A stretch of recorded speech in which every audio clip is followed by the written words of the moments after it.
Samlakapalang impale patililang kaway. Hey ho samlakapalang kubur train ampriang kerlen. Ilang isyarat pamer hajing pungin tret jengsyai. Jika me jongka pertai kinum laban le. Hey hey. Stop berkei cầm lòng hey hey. Stop men phim hoàn chỉnh ý ưu đây. Cái mi lòng xin hà lộ ký phim. Nhìn nhà rồi thằng nhà mi áo ngay. Stop berkei cầm lòng hey hey. Stop men phim hoàn chỉnh ý ưu đây. Cái mi lòng xin hà lộ ký phim. Nhìn nhà rồi thằng nhà mi áo ngay.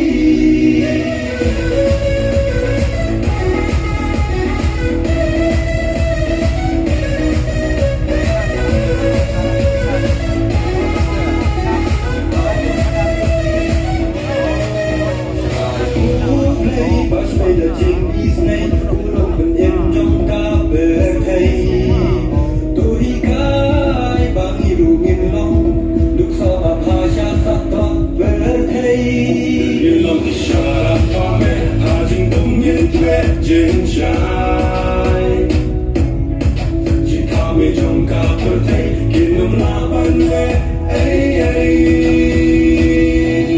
xa cơ thể cầm lòng ấy ấy xa men phim và chính ý ưu gây gái mê lòng xin hà lộ ký phim nhìn nhà rồi thằng nhà mê áo đây xa cơ thể cầm lòng ấy ấy phim mà chỉ nghĩ đủ ngày cái mi lòng xin hà lộ ký phim nhìn nhà đó nhà đi áo đây.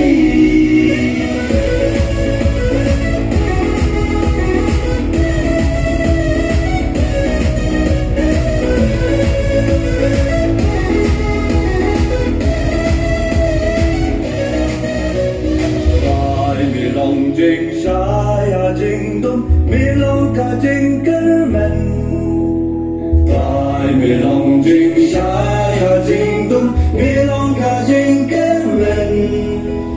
Mi lòng không phiêu xa mi lòng không bên kia u lòng về đêm cho mi. Trong học bạc cả cây và nhà rồi cứ tên cả nam trong mi. Cầm lòng ấy ấy xa men phim mà chính ý ưu gây cái mi lòng xin hà lộ ký phim nhìn nhà rồi thằng nhà mi áo ngay xa bờ cây.